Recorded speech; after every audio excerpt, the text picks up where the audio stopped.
नमस्कार. प्रभाग क्रमांक 6 मध्ये एमसीएनची टीम आलेली आहेत आणि दस्तूरखुद्द आपल्यासोबत आहेत ॲडव्होकेट मसरूर खान, भारतीय राष्ट्रीय काँग्रेस पक्षाचे अधिकृत उमेदवार आहेत. थेट त्यांच्याशी चर्चा करूयात. भाई, निवडणुकीच्या मैदानात तुम्ही उतरलेले आहात. 24 तास हातात राहिलेले आहेत तुमच्या, अगदी शेवटच्या टप्प्यात प्रचार चालला आहे तुमचा. काय विजन आहे विकासाचं, काय सांगाल? सबसे पहले तो शहर के अंदर सबसे बड़ा मसला, गंभीर मसला है पानी की समस्या। हमारे शहर से 50 से 60 किलोमीटर के ऊपर धरन है, लेकिन हम यहाँ की जनता को पानी देने में नाकाम हो रही है। महानगर पालिका नाकाम हो रही है इसके अंदर। तो हमारा सबसे पहले ये है कि जो पानी 10 दिन 12 दिन के बाद आ रहा है, तो ये पानी डेली आए, 3 दिन में आए, ताकि लोगों को पानी की जो परेशानी है इससे आराम और सहूलत मिल सके। दूसरा हमारा मसला है, ये प्रश्न ये है हम जो करने वाले हैं कि पूरे प्रभाग नंबर 6 में आप देख लीजिए, यहाँ से लेके वहाँ तक, यहाँ पर इससे पहले 5 से 6 नगर सेवक रह चुके, लेकिन हमारे प्रभाग के अंदर एक भी सीबीएसई स्कूल नहीं है महानगर पालिका का, जो एक बहुत ही गंभीर बात है कि इतने सारे नगर सेवक रहने के बाद भी ये स्कूल लाने में नाकाम रहे, जिसकी वजह से आम जनता को एक अच्छी एजुकेशन, क्वालिटी एजुकेशन हम जिसको बोलेंगे, वो हम हमारे बच्चों को नहीं दे पा रहे। तो हमारा दूसरा मकसद ये रहेगा कि हमारे इसको प्रभाग के अंदर सीबीएसई स्कूल का स्कूल आए महानगर पालिका का। सबसे तीसरा मसला ये जो मेरे सारे मसले आम जनता से जुड़े हुए मसले, जैसा कि अभी महानगर पालिका ने हॉस्पिटल्स खोल रखी है, छोटे छोटे हॉस्पिटल्स है। हमारे हॉस्पिटल के अंदर यहाँ पर ना डॉक्टर अवेलेबल रहता है, जबकि यहाँ की एरिया की कम से कम 8 से 10 हज़ार की आबादी है, जबकि 8 से 10 हज़ार की आबादी के अंदर कभी डॉक्टर अवेलेबल नहीं है। तो ये सबसे एक अहम मुद्दा है जिसमें हमको काम करने की बहुत ज़्यादा ज़रूरत है। तो हमारा ये रहेगा कि इसके अंदर महानगर पालिका की स्कूल हॉस्पिटल्स लाए, जहाँ पर कम से कम 10 बेड का हॉस्पिटल हो। इमरजेंसी में कुछ चीज़ें आई है तो वहाँ पे हम कर सके। जबकि आप देख रहे हैं, आप पत्रकार हैं, आप देख रहे हैं घाटी जो तो इतने फ्लो के अंदर वो है, ओवर लिमिट चीज़ें हो चुकी है घाटी के अंदर। घाटी में इतना रश हैंडल नहीं हो पा रहा है। तो हमारे एरिया के अंदर महानगर पालिका का एक अच्छा हॉस्पिटल हो, जहाँ पे नर्सिंग की सुविधाएँ हो और जैसा डिलीवरी वगैरह करवा इमरजेंसी में कर सकते। 10 बेड का हमारे पास में हॉस्पिटल होना चाहिए सबसे बड़े। चौथा हमारे पास में पूरे प्रभाग के अंदर आप देख लीजिए, आप अगर कभी नॉन मुस्लिम बेल्ट या सिडको हटको जगह पे अगर आप जाएंगे तो वहाँ पर आप देखेंगे आपको कम्युनिटी सेंटर मिलेगा, जहाँ पे बच्चे आकर अपने इंडोर गेम्स खेलते हैं, बच्चे जहाँ पे स्किल्स डेवलपमेंट की क्लासेस होती है, जहाँ पे योगा की क्लासेस होती है, जहाँ पे अपने एरिया की छोटी सी मीटिंग्स होती है, छोटे से कल्चरल प्रोग्राम्स होते हैं, इसको कम्युनिटी सेंटर बोलते हैं। आप देख लीजिए उठा के कि ये पूरे प्रभाग के अंदर एक भी कम्युनिटी सेंटर है क्या? किसी का ध्यान इसकी तरफ नहीं है। लोगों का ध्यान है जातिवाद पर क्या बात की जाए, हिंदू मुस्लिम की क्या बात की जाए, नारे लगा के जो तो लोगों को भड़का के जज्बात में ला के इनका वोट लिया जाए। लेकिन हमारा मकसद वो नहीं है। जो आपको मैंने आपको 4 चीज़ें ये बता दी है। हमारा पांचवा जो है तो आप देखेंगे कि टैक्स जबरन वसूली की जा रही है। डबल टैक्स लिया जा रहा है, ट्रिपल टैक्स लिया जा रहा है, इनके ऊपर टैक्स के ऊपर इंटरेस्ट लगाया जा रहा है। और लोक प्रतिनिधि जो है तो इसके अंदर इसको बजाय इसको रोकने के, इसको उनके लिए हक में खड़ा रहने के, ये उनको मांडोली कर रहे हैं, सेटलमेंट्स कर रहे हैं, एजेंट्स का काम कर रहे हैं। तो हमारे एरिया के जो घर है, इनको घर के ऊपर जो है तो इनको गुंटेवारी करके इनको जो तो लीगलाइज़ किया जाना। उसके बाद में जो जबरन टैक्स है, इसको मिनिमम से हमें क्या कैसे प्रोवाइड कर सकते हैं। ये हमारे 5 काम है जिसके जो हम इसको लेके चल रहे, जो आम जनता से जुड़े हुए मुद्दे हैं। आपने आपके 5 काम तो गिनवा दिए। प्रचार लास्ट फेज में है, 24 से 28 घंटे हाथ में बचे हुए हैं। क्या तजुर्बा, क्या अनुभव है, क्या एक्सपीरियंस रहा आपका? क्या पूरी कम से कम 20-25 हज़ार लोगों को जाके मिले हैं, डोर टू डोर आपने कैंपेनिंग किया है, आपका क्या अनुभव है, आपका एक्सपीरियंस क्या कहेंगे? जी, सबसे पहले तो जब हमने डोर टू डोर जाकर हमारा शुरू किया प्रचार, लोगों को ये नहीं पता था कि वोट कैसा किया जाता है करके। प्रभाग सिस्टम है, उसकी वजह से सिस्टम के अंदर लोग वोट कैसा किया जाता है ये लोगों को नहीं पता था। मैं और मेरे साथ में जो जुड़े लोग हैं, जो प्रचार में काम कर रहे हैं, हमारी लेडीज़, जहाँ पे महिलाओं को इन्होंने बताया कि वोट ऐसा किया जाता है, आपको 4 वोट करना है।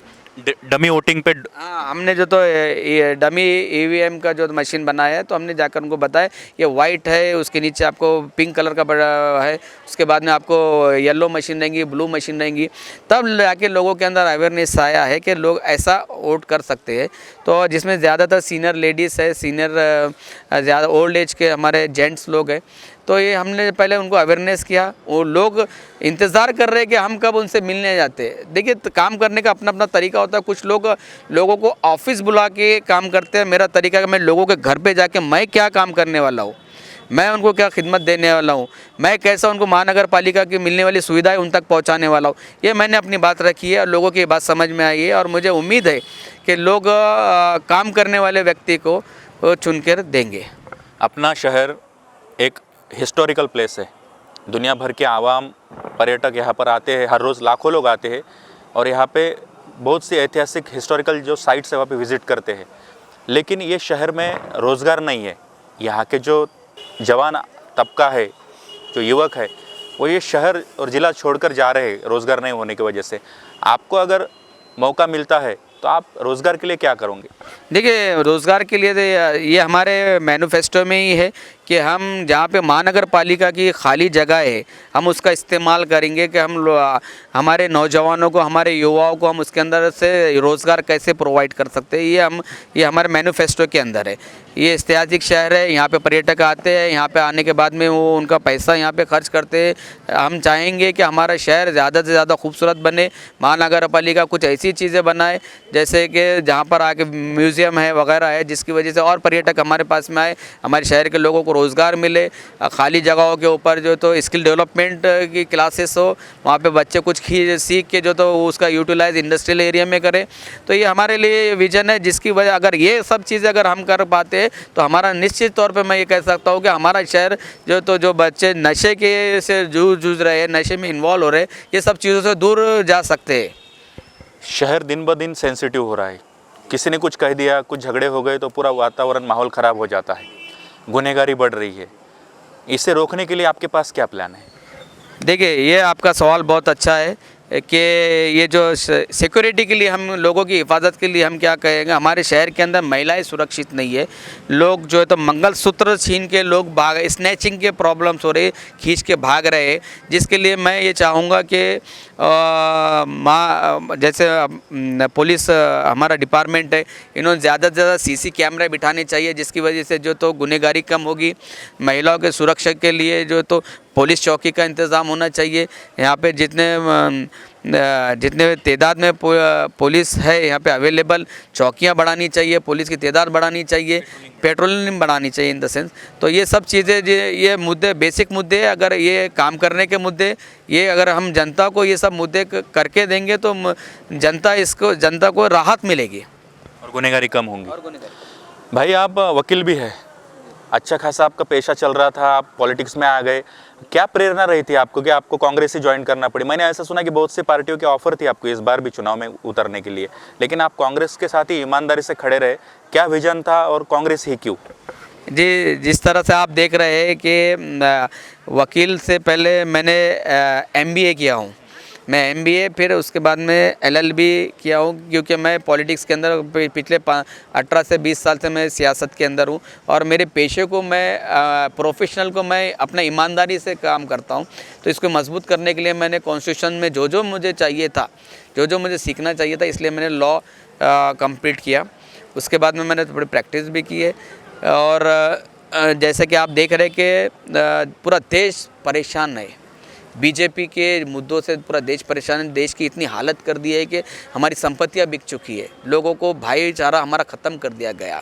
और राहुल गांधी इसके लिए संघर्ष कर रहे, देश की एकता के लिए, अखंडता के लिए राहुल गांधी संघर्ष कर रहे। और उस शख्स से हम प्रेरणा लेके हम कांग्रेस के अंदर है। चाहे और आपने कहा, और मैं आपको भी पता है कि मैं 15 से 20 साल से मैंने कोई पार्टी नहीं बदला। टिकट के लिए मैं अपनी पार्टी नहीं बदलता हूँ, मैं अपना मफद परस्त नहीं हूँ, मैं सेल्फिश नहीं हूँ, मैं अपने उसूलों पे चलता हूँ। ये एक पार्टी के साथ अगर उसका वक्त ख़राब चल रहा है, लोग उसके साथ में नहीं है, तो ये हमारा कर्तव्य है कि हम उसके साथ गंभीरता से खड़े रहे ताकि पार्टी में जान आ सके और लोगों को इंसाफ मिल सके। राहुल जी संघर्ष कर रहे हैं, हम राहुल जी के साथ में, हमारा इलेक्शन का रिजल्ट कुछ भी आए, हम हमारे पार्टी के साथ में ईमानदारी से खड़े। बहुत सारे लोगों ने ऑफर दिया है, मैं लालची नहीं हूँ कि भाई आज अपने को सत्ता चाहिए तो इधर से पलट के उधर जाएंगे, टिकट कर गया तो अपक्ष खड़े रहेंगे, ये हमारा नहीं है। और पार्टी ने मुझे इंसाफ दिया है, मुझे टिकट दी है और हम सच्चाई से लड़ रहे, हम सच्चाई के साथ में। आप भारत जोड़ो यात्रा में भी सहभागी हुए थे राहुल जी के साथ में, आपके अच्छे संबंध है ऐसा भी हमने सुना है, राहुल जी के साथ बात भी होती है आपकी। आपको क्या गुरु मंत्र, क्या सीक्रेट फार्मूला क्या दिया है उन्होंने, कुछ शेयर करिए हमारे साथ वो यादें।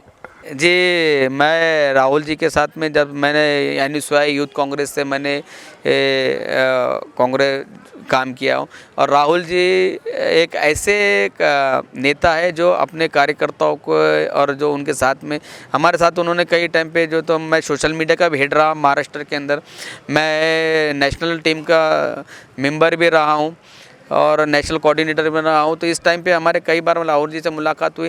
राहुल जी ने एक ही बात चीज़ कही है कि जो भी करना है आप सच्चाई से करो, ईमानदारी से करो, जनता की लड़ाई लड़ो, आपको निश्चित तौर पे आपको कामयाबी मिलेगी। पहले लोग आप पे हंसेंगे, आपको इग्नोर करेंगे, हंसेंगे, फिर आपका विरोध करेंगे।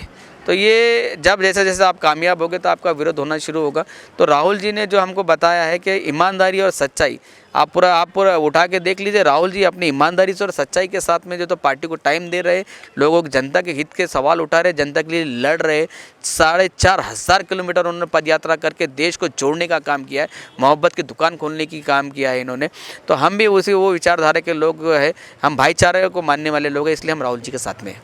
प्रभाग 6 की जनता आपको इस वक्त देख रही है, लाखों की तादाद में, हज़ारों आपके वोटर है इसमें, क्या आपका लास्ट मैसेज रहेगा उनको, बोलिए। मेरा तमाम जनता जो मुझे देख रही है, इनसे एक ही मैसेज है कि एक ऐसे इंसान, नगर सेवक जो होता है, ये एक ऐसा इंसान होता है कि जिसके पास आप बेझिझक जा सकते हैं, जिससे आप बात कर सकते हैं, जिसके सामने आप अपनी प्रॉब्लम्स रख सकते हैं, जो आपकी प्रॉब्लम्स के लिए खड़े रहने वाला इंसान चाहिए आपको। मैं एक ऐसा इंसान हूँ जिससे मुझे एक छोटा बच्चा मेरा हाथ पकड़ के मुझसे काम ले सकता है, मेरे हम उम्र मुझसे जो तो गले में हाथ डाल के काम ले सकते हैं, और मेरे बड़े मेरा कान पकड़ के काम ले सकते हैं।